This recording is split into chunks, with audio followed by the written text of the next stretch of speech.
Assalamualaikum warahmatullahi wabarakatuh. Selamat pagi kelas 12 MIPA SMA Negeri 10 Malang. Di sini Pak Rizky akan melanjutkan materi untuk yang bab kedua, yaitu mengenai metabolisme. Semangat pada pembelajaran hari ini. Saya minta semuanya konsentrasi yang baik. Kemudian jangan lupa untuk segala peralatannya dipersiapkan, buku, alat tulis dan sebagainya dipersiapkan. Silakan nonton video ini sampai selesai. Oke ya, jadi untuk yang bab kedua itu ada pada 3.2, yaitu menjelaskan mengenai proses metabolisme sebagai reaksi enzimatis dalam makhluk hidup. Kemudian 4.2-nya menyusun laporan hasil percobaan tentang mekanisme kerja enzim, fotosintesis, dan respirasi anaerob. Oke, metabolisme itu gambarannya adalah seperti ini. Jadi pada materi metabolisme nanti kita akan membahas mengenai apa itu glikolisis, apa itu citrate exit cycle, atau kita nyebutnya itu adalah siklus Krebs gitu ya. Di sini juga ada yang namanya transport elektron dan sebagainya. Ini adalah cakupan dalam materi metabolisme. Nah, sekarang sebelum saya lanjut ke materinya, di sini ada dua gambar yang sudah Pak Rizky siapkan, yaitu ada gambar orang yang bernafas ya. Kemudian ada gambar orang yang makan. Kira-kira apa keterkaitan dari mereka? Jadi esensi kita bernafas dengan esensi kita makan itu lebih penting mana untuk kepentingan hidup? Oke, berarti di sini ya. Jadi untuk yang dua ini benar-benar penting dua-duanya. Sehingga bernafas dan makan itu diperlukan dalam suatu proses yang namanya metabolisme. Jadi metabolisme itu berkaitan erat dengan bernafas dan makan. Nah, di sini kita lihat ada dua sistem tubuh yang sangat berpengaruh terhadap kualitas hidup kita. Yang pertama di sini ada sistem pencernaan, yang kedua adalah sistem pernafasan. Nah, pencernaan dan pernafasan itu akan dilihat kolaborasi atau keterkaitannya dalam reaksi berikut. Nah, ini adalah reaksi yang kita sebut sebagai reaksi respirasi. Nah, reaksi respirasi itu kalau kita lihat dari aturannya di sini, ini adalah sesuatu yang dipersiapkan atau sesuatu yang harus ada sebelum menghasilkan ini, gitu ya. Jadi C6H12O6 atau kita nyebutnya adalah pati atau glukosa itu berasal dari sistem apa kira-kira? Pencernaan atau pernafasan? Ya, itu berasal dari yang namanya sistem pencernaan. Kemudian untuk 6O2 ini digunakan untuk mengoksidasi atau untuk menghasilkan yang namanya H2O. Nah, 6O2 itu dihasilkan dari sistem pernafasan. Nah, gini ya. Jadi C6H12O6 disiapkan di sistem pencernaan melalui kita makan ya, makan karbohidrat atau makan protein dan lemak. Kemudian oksigen itu dipersiapkan ketika kita menghirup O2 dari atmosfer. Kemudian hasilnya adalah 6CO2, kemudian 6H2O dan 36 ATP. Jadi ATP itu adalah adenosin trifosfat atau suatu bentuk energi yang diperlukan untuk sel itu bisa melakukan proses kerjanya. Oke, atau biasa kita sebut sebagai respirasi internal. Nah, di sini kita lihat ya, ada seekor macan tutul ya, dia sedang berlari. Nah, kita lihat kaitan dengan sistem pencernaan dan sistem pernafasan apa kira-kira dari gambar ini. Kaitan dari sistem pencernaan dan pernafasan adalah kira-kira apa? Nah, jadi sistem pencernaan dan pernafasan itu dibutuhkan oleh semua makhluk hidup ya, untuk dia dapat menghasilkan yang namanya energi. Nah, energi nanti itu akan dipakai tubuh untuk melakukan aktivitas. Nah, dari aktivitas yang dilakukan tadi itu akan menghasilkan 3 residu ya, atau 3 buangan. Yang pertama adalah CO2, yang kedua adalah H2O, dan yang ketiga adalah panas tubuh atau dia menguap seperti itu. Nah, kita langsung masuk saja ke esensi materi metabolisme. Nah, pada peta konsep di sini bisa kamu lihat ya, metabolisme itu dibagi menjadi dua ya. Di sini ada yang namanya katabolisme, ada yang namanya anabolisme. Metabolisme sendiri di sini harus dibantu oleh beberapa komponen utama. Yang pertama Oke, saya lanjutkan ya. Jadi struktur enzim itu dibagi menjadi dua bagian. Ada bagian enzim yang dia itu berupa protein, ada bagian enzim yang dia itu bukan protein. Nah, di sini bagian yang berupa protein kita sebut sebagai apoenzim. Kita baca, apoenzim adalah bagian enzim yang berupa senyawa protein yang mengandung binding site. Nah, di sini bisa dilihat bahwa apoenzim itu yang ini. Jadi strukturnya paling besar untuk si enzim ini. Nah, di sini dibagi jadi dua. Ada dia sisi aktif, kemudian dia ada sisi yang namanya allosterik. Nah, sisi aktif itu nanti akan ditempeli oleh substrat, sedangkan sisi allosterik ini akan ditempeli oleh yang namanya kofaktor. Kita baca, sisi aktif adalah sisi yang berikatan dengan substrat. Substrat adalah zat yang akan dijadikan suatu produk. Nah, jadi substrat nanti akan menempel dengan sisi aktif, kemudian substrat akan diubah menjadi produk.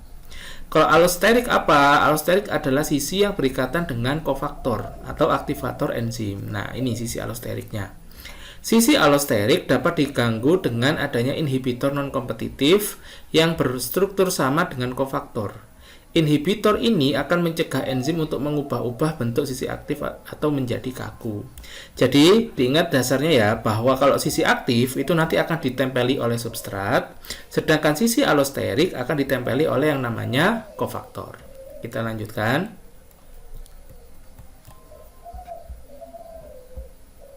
Nah, di sini tadi yang pertama sudah mengenai apoenzim, kemudian yang selanjutnya ada yang namanya kofaktor atau kita nyebutnya adalah aktivator enzim. Nah, kofaktor sendiri ya itu adalah suatu bagian dari enzim yang dia itu adalah senyawa non-protein.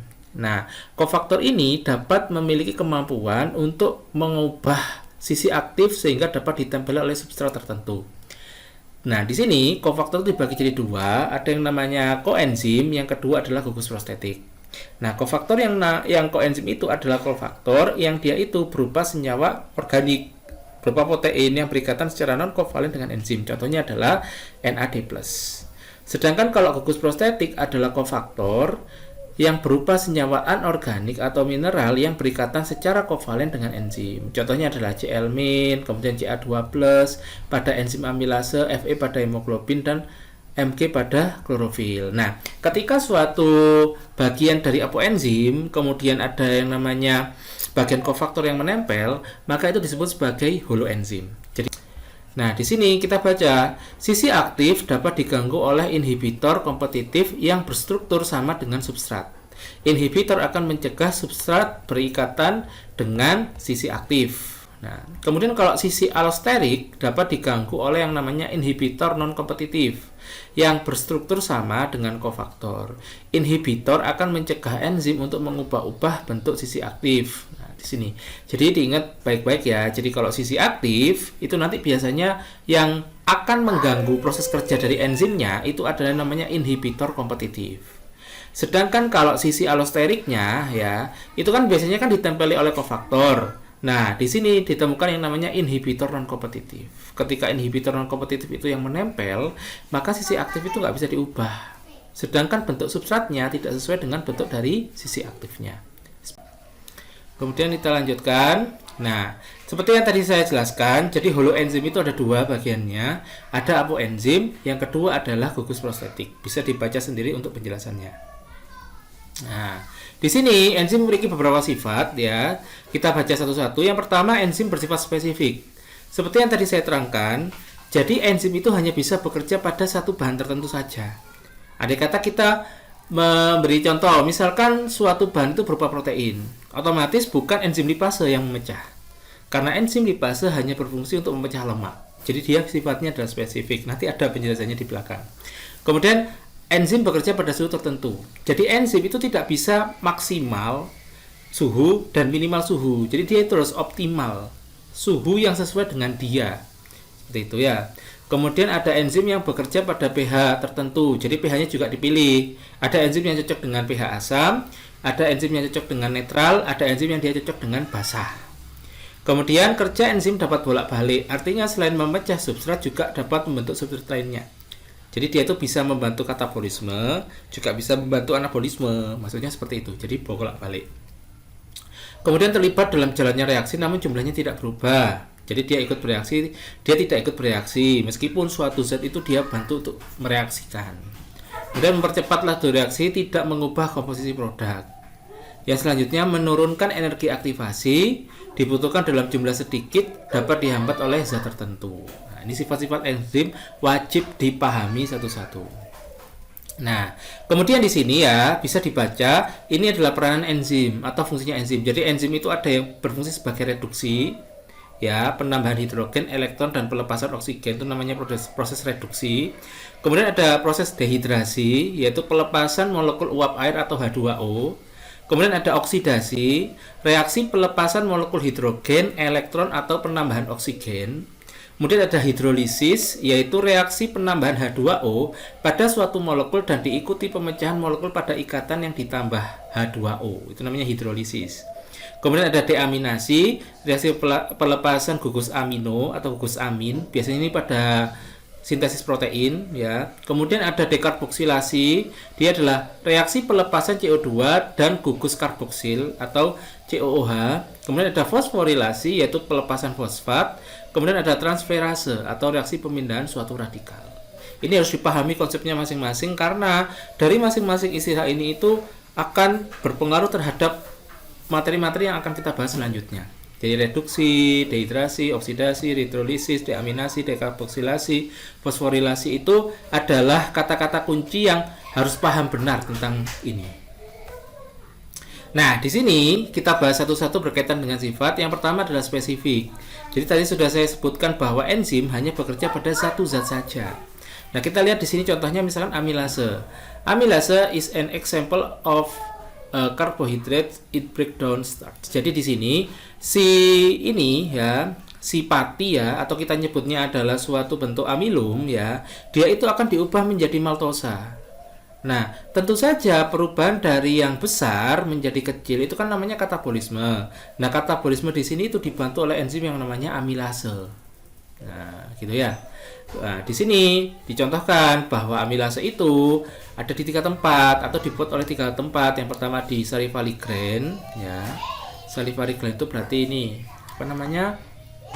Kelenjar mukosa pada pipi ya. Kemudian ada di pankreas, kemudian ada di small intestine atau di usus halus. Yang kedua, sama juga protein. Protein itu adalah bahan yang dia hanya dipecah oleh sejenis enzim yang dia itu terbentuk dari protein, yaitu yang namanya protease. Nah, di sini dari protein dipecah oleh yang namanya protease membentuk yang namanya asam amino. Nah, jadi asam amino itu adalah molekul terkecil dari protein itu, dan asam amino itu nggak mungkin dipecah lagi seperti itu.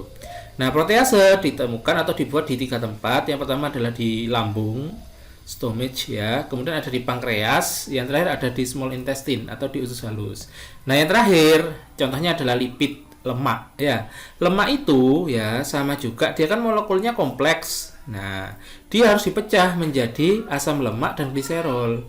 Nah, proses pemecahan dari gliserol dan proses pemecahan dari lipid membentuk ini ya dibantu oleh yang namanya enzim namanya lipase. Ya. Nah, lipase ini ditemukan atau dibuat di 2 tempat. Yang pertama adalah di pankreas, yang kedua ada di small intestine atau di usus halus. Nah, di sini yang perlu kamu pahami adalah tidak mungkin ya enzim amilase itu memecah protein, dan tidak mungkin enzim protease itu memecah karbohidrat karena mereka memiliki spesifikasi masing-masing. Seperti itu. Saya lanjutkan ya. Di sini adalah contoh salah satu bentuk dari metabolisme pada sistem pencernaan. Jadi kalau kita lihat pada bagian-bagian dari organ pencernaan kita, seperti daerah oral cavity atau mulut, kemudian faring, esofagus, di sini terjadi proses yang namanya suatu metabolisme di mana polisakarida diubah menjadi maltosa menggunakan atau dibantu oleh yang namanya enzim salivary amilase. Kemudian turun ke bawah, ketika kita lihat di lambung terjadi proses pencernaan pada protein di mana protein bertindak sebagai suatu substrat. Kemudian enzim yang memecah substratnya ini namanya adalah pepsin. Kemudian menghasilkan suatu produk yang kita sebut sebagai small polypeptida. Nah, begitupun selanjutnya untuk usus halus maupun epitelium pada usus halus. Di sini kita lihat pada lumen pada usus halus ada pencernaan pada polisakarida atau karbohidrat dibantu oleh pankreatik amilase, kemudian ada pencernaan protein, ada pencernaan DNA, dan ada pencernaan lemak. Seperti itu. Jadi enzim itu sangat berperan penting dalam perombakan atau pembongkaran suatu zat yang bersifat kompleks, ya, dicontohkan seperti polisakarida menjadi yang lebih sederhana. Seperti itu. Kita lanjutkan. Nah, di sini ada ciri lain ya. Yang pertama tadi kan spesifik. Yang kedua sekarang kita baca. Enzim bekerja pada suhu tertentu. Enzim butuh suhu optimal untuk bekerja. Makin tinggi terjadi denaturasi protein, makin rendah terjadi penghambatan reaksi. Jadi kita lihat pada grafik di sini ya. Jadi aktivitas enzim itu dipengaruhi juga oleh yang namanya suhu. Suhu kalau dia terlalu dingin ya atau terlalu rendah, maka enzim itu akan mengalami yang namanya inaktif atau dia pingsan karena suhunya nggak cocok untuk dia itu melakukan suatu perombakan. Nah, apabila dipaksa dengan suhu yang terlalu tinggi, ya, mohon maaf, misalkan di sini suhunya di atas dari 40. Nah, semakin dia meningkatkan suhu, aktivitas dari enzim nggak tambah meningkat, tapi justru dia tambah menurun. Sehingga kalau kita lihat di sini, enzim pada contoh grafik ini itu optimum pada suhu sekitar 30 sampai 40 derajat Celcius. Itu ciri yang kedua. Ciri yang ketiga di sini bisa dilihat enzim bekerja pada pH tertentu. Sama, perubahan pH dapat mempengaruhi perubahan asam amino sisi aktif sehingga menghalangi penggabungan substrat dengan sisi aktif enzim. Nah, pada pH juga kita lihat bahwa pH optimum pada enzim ini adalah netral, ya, di angka 7. Sehingga apabila kita memberikan dia suasana yang asam, ya, dia akan cenderung naik terus. Tapi kerja optimumnya ada di suhu 7. Nah, ketika kita menaikkan pH lagi menjadi 8 atau menjadi 9, aktivitas tidak meningkat, tapi justru dia menurun. Sehingga pH optimumnya ada di 7 atau netral. Kita lanjut. Nah, di sini yang dimaksud dengan kerja bolak-balik. Kita baca. Enzim tidak dapat menentukan arah reaksi, tetapi hanya mempercepat laju reaksi mencapai kesetimbangan. Enzim lipase dapat mengubah lemak menjadi asam lemak dan gliserol. Sebaliknya, lipase juga mampu menyatukan gliserol dan asam lemak menjadi lemak. Nah, ini contohnya. Nah, reaksi pemecahannya berarti kita sebut sebagai reaksi katabolisme. Nah, di sini ada sisi aktif dari enzimnya. Di sini ada substratnya. Berarti substratnya itu apa? Lemak apa asam lemak? Oke, benar ya. Jadi substratnya itu adalah lemak. Jadi lemak ya bergabung dengan enzim lipase atau kita sebut sebagai kompleks enzim substrat. Kemudian ini dirombak, dipecah menjadi produk. Jadi produknya bisa jadi ini asam lemak, yang satunya ini adalah gliserol. Kemudian yang selanjutnya, apabila kita lihat suatu reaksi pembentukan ya atau reaksi anabolisme, di sini pada reaksi anabolisme ya, kita lihat ada bagian enzim, kemudian ada bagian substrat. Nah, sama, terjadi proses penggabungan di sini. Jadi misalkan ini asam lemak bergabung, kemudian substratnya juga bergabung, nah menjadi satu, menjadi produk. Nah, produk di sini otomatis adalah lipidnya atau lemaknya. Nah, ini adalah kita sebut sebagai reaksi anabolisme atau reaksi pembentukan. Oke, sekarang kita lihat. Nah, arah reaksi suatu enzim ada dua, ya. Ada eksergonik, ada endergonik. Nah, di sini kalau eksergonik berarti itu bila menghasilkan energi atau dia itu merilis ATP. Nah, kalau endergonik dia itu butuh ATP. Nah, otomatis eksergonik itu kira-kira sejalan dengan katabolisme apa anabolisme? Oke, ya. Jadi eksergonik itu sejalan dengan yang namanya katabolisme. Jadi katabolisme itu adalah eksergonik. Sedangkan anabolisme adalah endergonik. Ini konsep penting yang harus dipahami. Nah, di sini kemudian selanjutnya mempercepat laju reaksi namun tidak mengubah komposisi dari suatu produk. Jadi kalau kita lihat ya, suatu bentuk reaksi kimia yang dibantu oleh enzim, ini kan ada substrat. Ya, di sini ada suatu substrat, kemudian di sini ada suatu enzim. Nah, dia bersatu. Nah, kemudian bagian dari substratnya itu akan terpecah menjadi yang namanya produk. Kita baca di sini.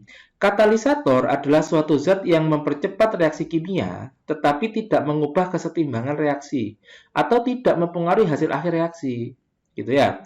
Zat itu sendiri, atau kita sebut sebagai enzim, tidak ikut dalam reaksi, sehingga bentuknya tetap atau tidak berubah. Tanpa adanya enzim, reaksi-reaksi kimia dalam tubuh akan berjalan lambat. Jadi enzim itu meskipun dalam suasana atau dalam situasi tertentu memecah zat, dia nggak akan berubah strukturnya. Kecuali tadi, kondisinya tidak memungkinkan bagi dia bekerja. Misalkan suhunya terlalu rendah, atau suhunya terlalu tinggi, atau pH-nya terlalu basah, dia nggak cocok. Tetapi apabila kita lihat dari substratnya, dia nggak ada pengaruh dengan substrat. Seperti itu. Nah, kemudian yang saya tadi sudah sampaikan ya, jadi dia menurunkan energi aktivasi. Kita baca dulu masing-masingnya biar paham. Energi aktivasi ya adalah energi minimum yang diperlukan untuk memulai suatu reaksi kimia. Energi ini dianggap sebagai penghalang potensial atau hambatan energi yang memisahkan energi potensial reaktan dan produk dari reaksi. Reaktan adalah zat-zat yang mengalami proses reaksi kimia, baik pemutusan ikatan dan pembentukan ikatan baru. Reaktan ini merupakan bahan awal sebelum terjadi reaksi kimia. Nah, berarti kita bisa sebutkan bahwa reaktan itu adalah suatu substrat. Ya, jadi dia yang akan mengalami suatu proses reaksi kimia. Kemudian produk atau hasil reaksi ya, atau reaktannya ini reaktannya sudah produk. Produk adalah zat-zat yang dihasilkan setelah proses reaksi berlangsung. Produk ini merupakan hasil akhir setelah terjadi reaksi kimia. Nah, di sini bisa kita lihat pada suatu gambar ya. Kita lihat pada gambar yang A. Jadi ini adalah suatu energi aktivasi atau yang kita sebut sebagai penghalang potensial. Ini adalah zat yang bereaksi. Kita bisa sebut sebagai reaktan ya. Reaktan ini sama dengan substrat. Jadi di sini reaktannya. Nah, ketika dia mau menghasilkan suatu produk, dia dihambat oleh yang namanya energi aktivasi. Nah, ketika ada suatu enzim, maka enzim itu akan berfungsi untuk menurunkan atau menghilangkan energi aktivasi. Sehingga hambatan potensial yang dimiliki oleh reaksi kimia itu nggak ada. Begitu ya. Akhirnya proses pembentukan produk dari reaktan ini berjalan seimbang atau berjalan lebih baik lagi. Di sini ada contoh yang kedua ya. Di sini ada kita lihat pada dua garis ya atau dua grafik. Nah, yang pertama kalau kita lihat dari garis yang berwarna hitam ya, di sini adalah suatu bentuk reaksi kimia tanpa dibantu oleh enzim. Jadi, untuk menghasilkan suatu produk, dia itu membutuhkan energi aktivasi yang tinggi. Boros. Jadi, reaksi kimia kalau yang menggunakan energi aktivasi tanpa dibantu enzim itu boros. Nah, sehingga ketika kita melihat pada garis yang coklat, ketika dia ada enzimnya, maka energi aktivasi yang digunakan untuk menghasilkan suatu produk itu lebih sedikit. Begitu. Sehingga enzim sangat efektif dalam menurunkan energi aktivasi. Nah, ini juga sama, bisa dilihat ya untuk berlatih cara penjelasannya ya. Oke. Sekarang kita akan belajar tentang cara kerja enzim. Enzim bekerja dengan mengkatalis atau dia itu mempercepat suatu reaksi sehingga meningkatkan kecepatan suatu reaksi kimia. Nah, di sini bisa kita lihat. Satu, enzim dengan sisi aktif yang kosong. Nah, ini sisi aktif. Nah, kemudian ada substrat. Substratnya berarti yang akan dipecah berupa sukrosa. Nah, substrat menempel pada sisi aktif enzim. Loh, Pak, misalkan dia nggak menempel pada sisi aktif, apakah bisa? Nggak bisa. Jadi, sisi aktif itu adalah sisi yang paling sensitif untuk pemecahan suatu zat. Nah, di sini dibantu oleh yang namanya suatu enzim ya, ada H2O yang masuk. Nah, substrat menghasilkan produk baru dibantu oleh yang namanya enzim. Nah, di sini terjadilah proses yang kita sebut sebagai reaksi substrat enzim ya, atau enzim substrat ada pemecahan juga sehingga menghasilkan dua produk. Satu adalah fruktosa, satunya adalah glukosa. Tentu kalau misalkan ditanyai, loh Pak, lebih kompleks mana? Dua ini, glukosa fruktosa sama sukrosa lebih kompleks mana? Lebih kompleks sukrosa. Karena ini adalah proses katabolisme, pemecahan. Seperti itu ya. Nah, sekarang ada dua contoh cara kerja enzim ya. Jadi ya, seperti yang peta konsep tadi di awal Pak Rizky terangkan, yang pertama ada yang namanya kunci gembok. Atau kita nyebutnya lock and key. Setiap enzim memiliki sisi aktif yang tersusun dari sejumlah asam amino. Nah, berarti ini berkaitan dengan protein. Bentuk sisi aktif ini sangat spesifik sehingga hanya molekul dengan bentuk tertentu saja yang dapat menjadi substrat bagi enzimnya. Jadi ini kok cocok-cocokan sama kayak sendok sama garpu, bantal guling gitu ya. Jadi itu sangat berpasangan atau sangat cocok. Nah, di sini contohnya misalkan ini ada suatu enzim. Ya, ini ada substratnya. Nah, bentuk dari sisi aktif enzim ini tepat atau cocok dengan bentuk dari substratnya. Nah, kemudian setelah dia bertemu, kemudian bergabung menjadilah suatu produk. Nah, ini adalah proses yang kita sebut sebagai lock and key. Berarti misalkan ini adalah lipase, berarti ini adalah lipid. Misalkan ini adalah polisakarida, misalkan ini adalah suatu polisakarida, berarti ini adalah suatu amilase atau suatu maltase, gitu ya. Seperti itu, ini namanya adalah lock and key. Jadi bentuk sisi aktif sama persis dengan substratnya. Yang kedua adalah induksi pas ya, kita baca.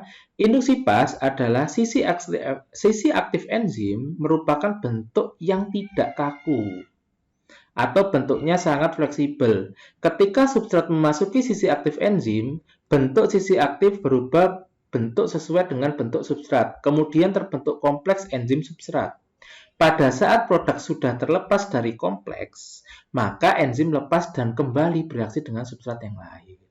Jadi ini kebalikannya dari lock and key. Nah, kita lihat gambarnya pada yang bagian yang kedua.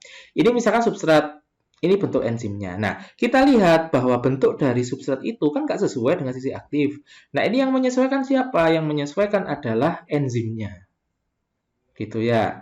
Ketika dia sudah menyesuaikan, maka dia dengan substratnya akan membentuk yang namanya kompleks enzim substrat. Loh Pak, apakah nggak bisa dipaksakan ketika bentuk dari substrat nggak sesuai dengan sisi aktif enzim? Nggak bisa. Harus sesuai dengan bentuk dari substratnya. Berarti yang menyesuaikan itu adalah sisi aktif dari enzim. Nah, ketika dia sudah terbentuk produk, maka boleh enzim itu kembali ke sisi aktif semula. Tapi ketika terjadi proses kompleks enzim substrat, itu nggak boleh sisi aktif berbeda dengan substratnya. Itu namanya induksi pas. Jadi, enzim menyesuaikan bentuk dari substratnya. Oke, silakan. Jadi nanti kalian latihan ya, membedakan antara teori kunci gembok dan teori induksi pas. Jadi di sini kalau teori yang kunci gembok ya atau lock and key, sisi aktif cenderung kaku. Jadi sisi aktif nggak akan berubah. Tetap seperti ini. Sehingga dia akan berpasangan dengan bentuk substrat yang sama dengan bentuk dari sisi aktif. Kalau yang induksi pas atau kita sebut sebagai sisi aktif lebih fleksibel.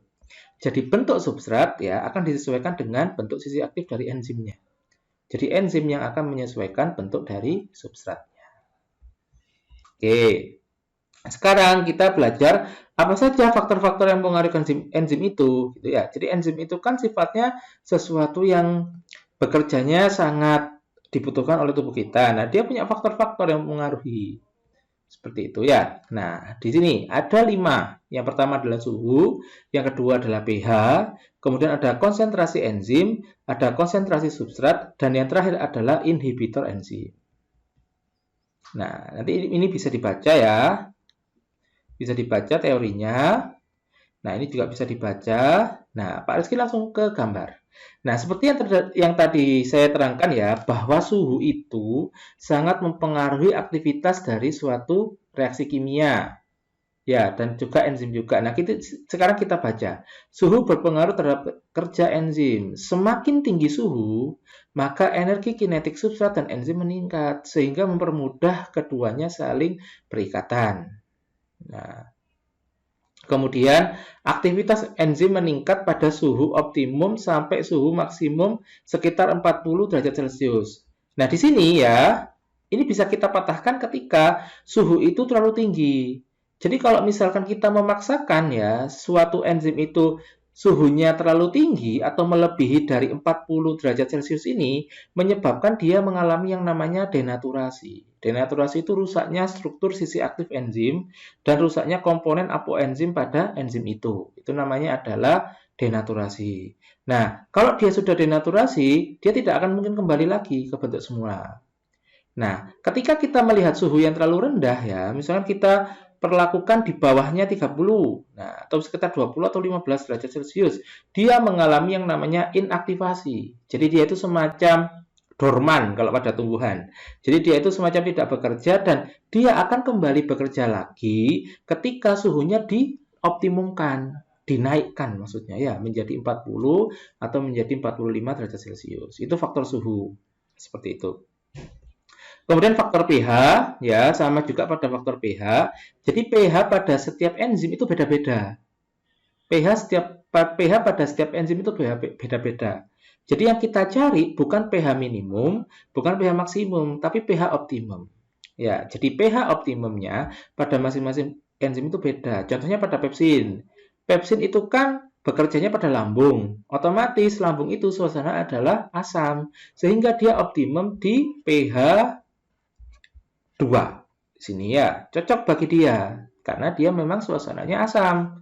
Seperti itu. Nah, sedangkan amilase ya, amilase itu optimum bekerjanya ketika pH-nya netral atau mau ke arah basa di sini. Nah, ketika kita paksakan amilase ditaruh di tempat yang asam, dia nggak bisa bekerja. Karena dia bukan pH optimumnya, seperti itu. Dan semua enzim punya pH optimum masing-masing. Untuk penjelasannya bisa dibaca, seperti itu ya. Nah, di sini ada beberapa pH optimum yang harus kalian ketahui.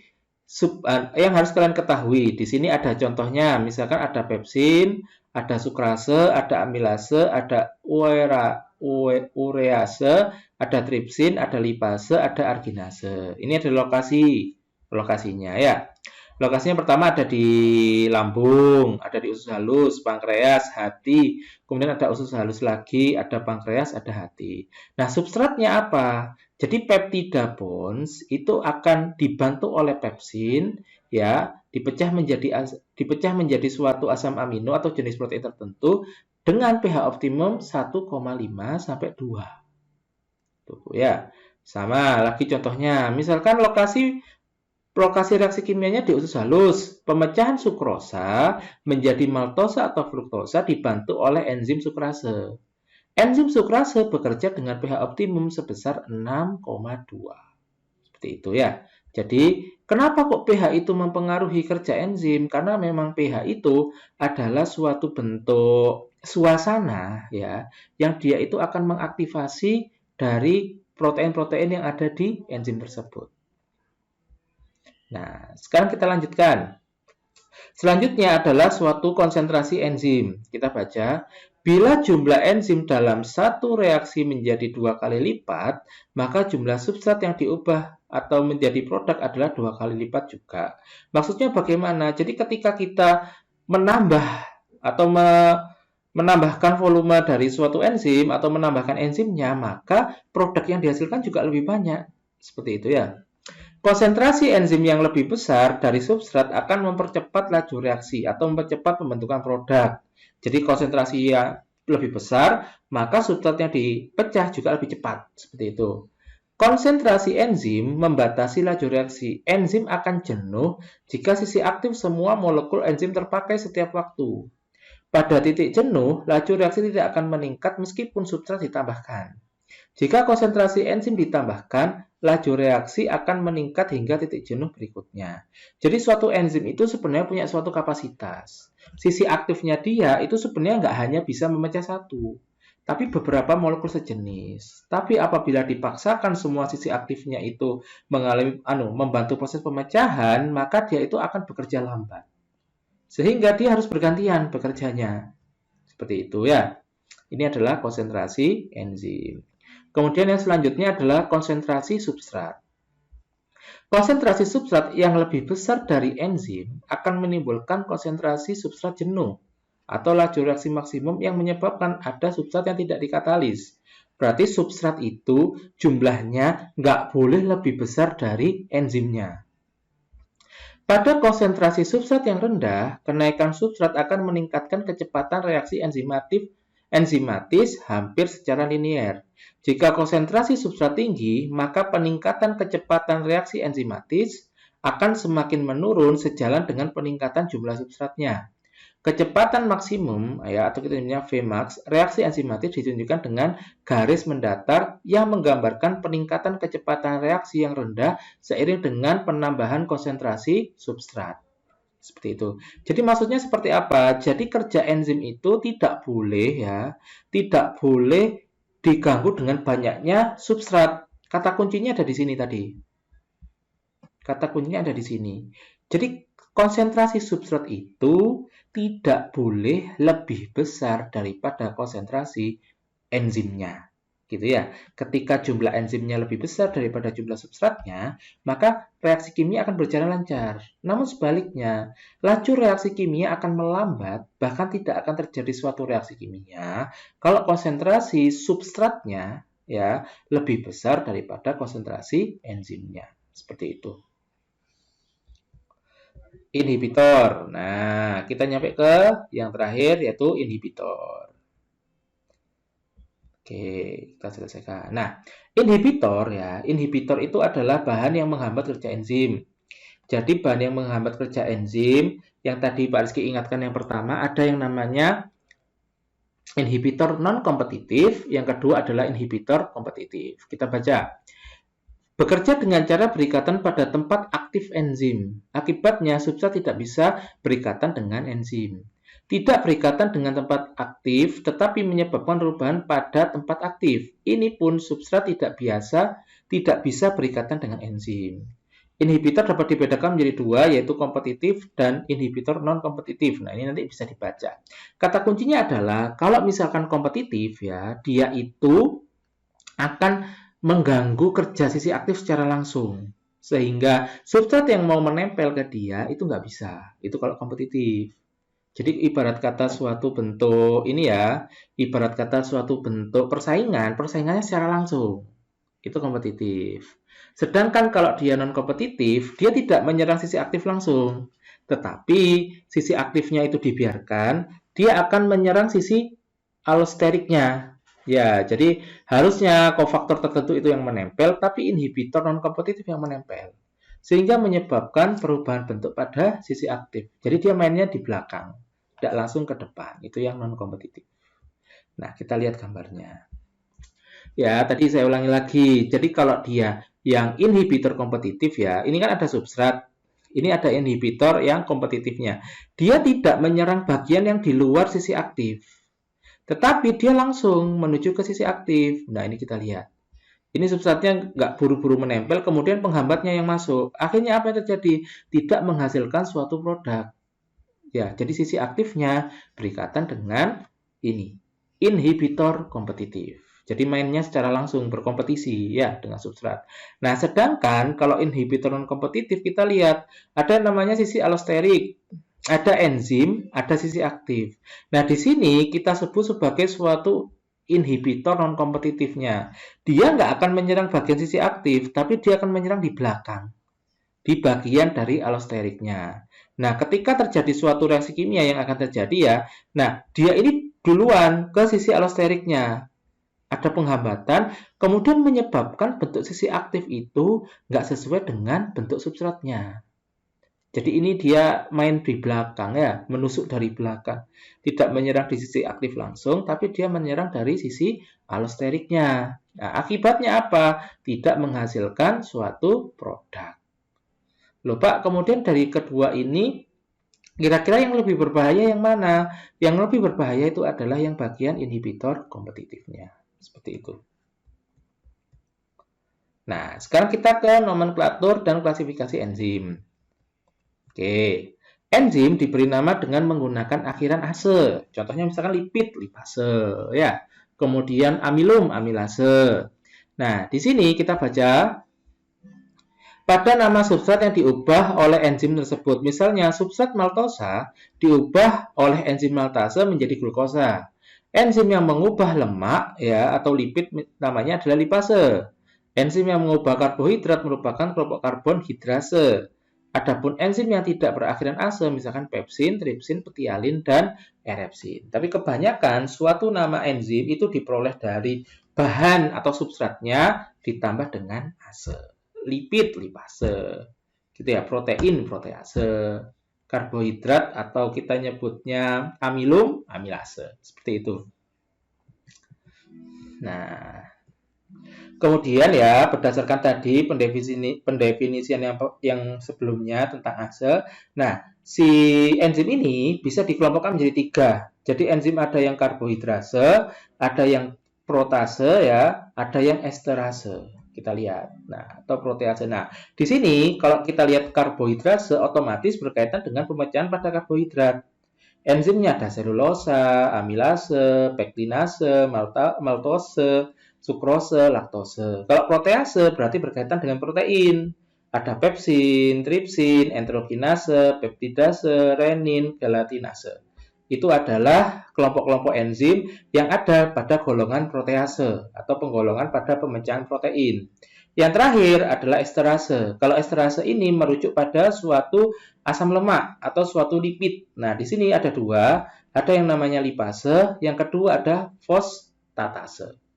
Itu ya, ada 3 golongannya, diingat baik-baik. Dan ini dihafalkan, harus paham. Nah, kemudian kita lihat nama enzim berdasarkan reaksi yang dikatalis. Ini ya, jadi misalkan kita ambil contoh. Oksidoreduktase mengkatalisis reaksi di mana salah satu substrat mengalami oksidasi atau mendonorkan hidrogennya dan substrat lain mengalami reduksi atau penerima hidrogen. Dehidrogenase mengubah ikatan tunggal menjadi ikatan rangkap. Oksidase melakukan oksidasi. Oksidasi itu berarti menerima oksigen dan melepaskan suatu elektron. Nah, ini bisa dibaca. Kemudian, nah di sini juga sama penjelasannya. Misalkan kita baca di sini ada oksidoreduktase, sama tadi penjelasan sebelumnya ya, ada transferase, enzim yang memindahkan gugus fungsi suatu substrat ke bentuk substrat yang lain. Transglutaminase, alanin, transminase, DNA, metiltransferase. Kata kunci dari suatu enzim ya, diingat baik-baik, ada enzim yang diberi nama berdasarkan substratnya. Ada enzim yang diberi nama berdasarkan reaksi yang dilakukannya. Gitu ya. Nah, ini adalah salah satu nama-nama enzim yang diberikan berdasarkan reaksi yang dia lakukan. Itu. Contoh misalkan dehidrogenase berarti berkaitan dengan hidrogen. Itu ya. Katalase berarti berkaitan dengan katalis atau pengubahan. Peroksidase berarti mengoksidasi. Karboksilase berarti dia berbantu dalam karboksil. Bisa jadi penambahan hidrogen atau pengurangan pada karbonnya. Seperti itu. Ini ada suatu bentuk, ini ya, nama enzim berdasarkan ion yang dikatalis. Jadi ada enzimnya yang ion logamnya adalah Zn2+, ada Mg2+, ada Fe2+. Ini adalah suatu materi untuk yang penambahan aja. Ya, atau materi pengayaan. Nah, ini ya, adalah suatu koenzim-koenzim yang kamu wajib paham. Karena koenzim-koenzim ini akan berkaitan erat dengan proses katabolisme dan proses anabolisme. Yang paling penting ya, atau yang paling akan terlibat itu nanti adalah ATP ya. ATP itu pasti terlibat sekali dalam proses ini. Kemudian ada NADP, ada NAD, ada FAD, ada FADH. Nah, seperti ini ya, koenzim-koenzim itu juga akan ditemui pada reaksi-reaksi di anabolisme. Nanti berkaitan dengan sitokrom kompleks, viridoksin, itu akan bertemu di sana. Jadi ini harus kamu pahami baik-baik. Oke. Saya rasa cukup untuk penjelasan tentang enzim ya. Nah, materi selanjutnya Pak Rizky akan menjelaskan tentang proses yang namanya katabolisme. Kita bertemu pada video yang kedua. Pak Rizky akhiri untuk yang pertama. Wassalamualaikum warahmatullahi wabarakatuh.